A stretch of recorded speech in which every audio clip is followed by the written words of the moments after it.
don't just let things happen. You make a stand. You say no.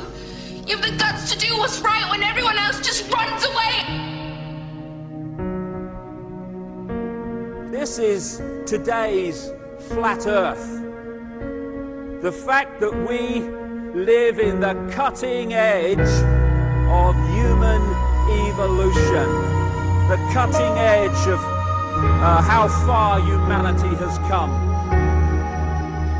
turning a planet of enormous beauty into a shithole ain't the cutting edge of human evolution.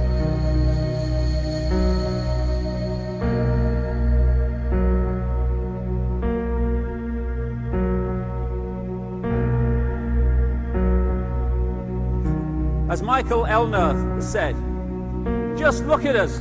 Everything is backwards. Everything is upside down. Doctors destroy health. Lawyers destroy justice. Universities destroy knowledge. Governments destroy freedom. The major media destroys information. And religions destroy spirituality. I think there's more to know here. Isn't that weird? We always kill the guys who try and help us. Isn't that strange? We let the little demons run amok. Always. John Lennon, murdered. John Kennedy, murdered. Martin Luther King, murdered. Gandhi, murdered. Reagan, wounded. You know. Bad fucking choice.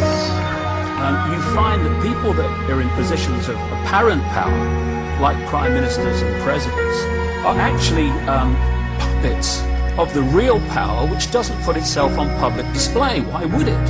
I mean, does anyone really think that George W. Bush is running America? He probably couldn't tie his shoelaces, never mind run a country. I had this feeling, man, because you know there's a handful of people actually run everything. That's true. It's provable. It's not I'm not a conspiracy nut. It's provable.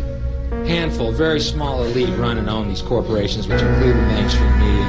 I had this feeling who's ever elected president, like Clinton was, no matter what your promises you promise on the campaign trail, blah, blah, blah, when you win, you go into this smoky room with the 12 industrialist, capitalist scumfucks who got you in there, and you're in this smoky room, and this little film screen comes down, and a big guy in a cigar, roll the film. And it's a shot of a Kennedy assassination from an angle you've never seen before. It looks suspiciously off the grassy knoll. And then the screen goes up and the lights come up and they go to the new president. Any questions? Just what my agenda is. First we bomb Baghdad. You got it. What I am is frustrated at watching Orwell's 1984 unfold in front of our eyes by the day, while people focus on who shot Phil Mitchell. That is frustrating, because my children and your children, thank you, are going to have to live, indeed, in the timescale, so are we, because we're living in it now, when the most basics of freedoms are being taken away. The average man and woman is in a trance. They get home from work, they don't even talk to their children.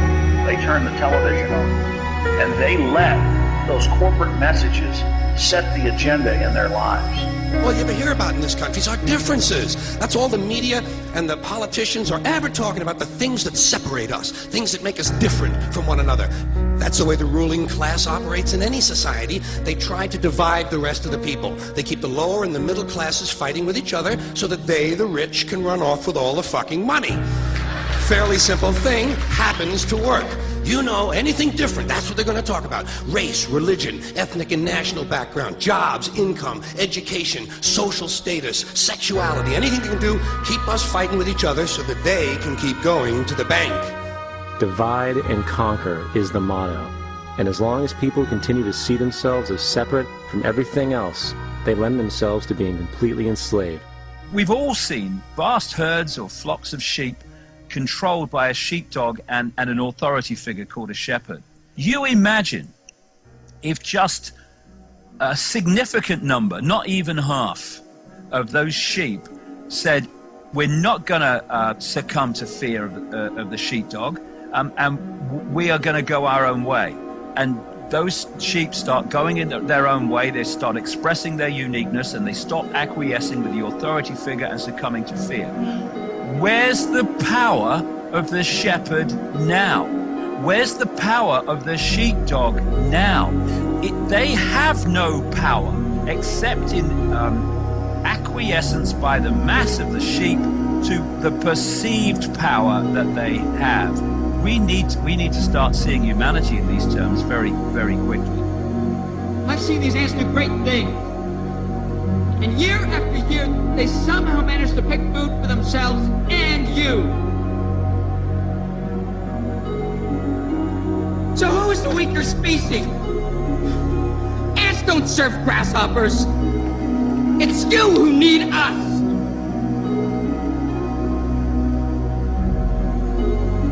You know, when you go through all these different levels of how we are attacked mentally, emotionally, and physically to suppress us and to hold us in the box, in the bubble, that tells us something about us.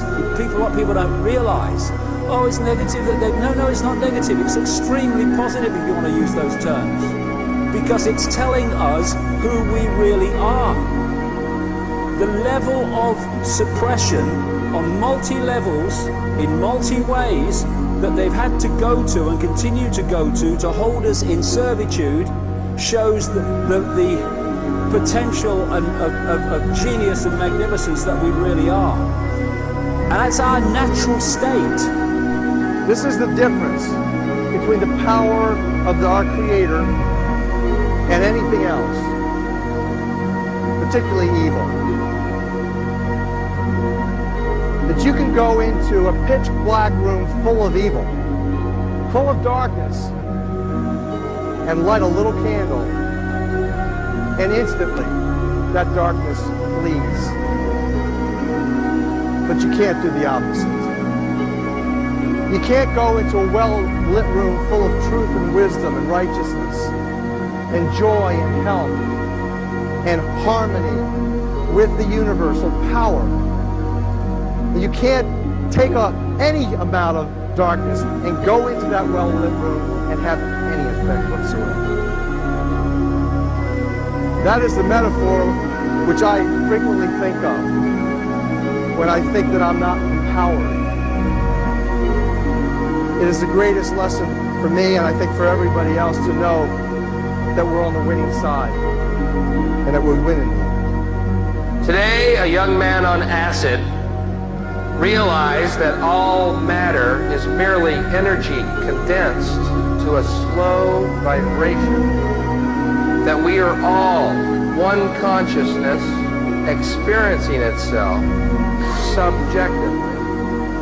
There is no such thing as death. Life is only a dream, and we are the imagination of ourselves. Here's Tom with the weather.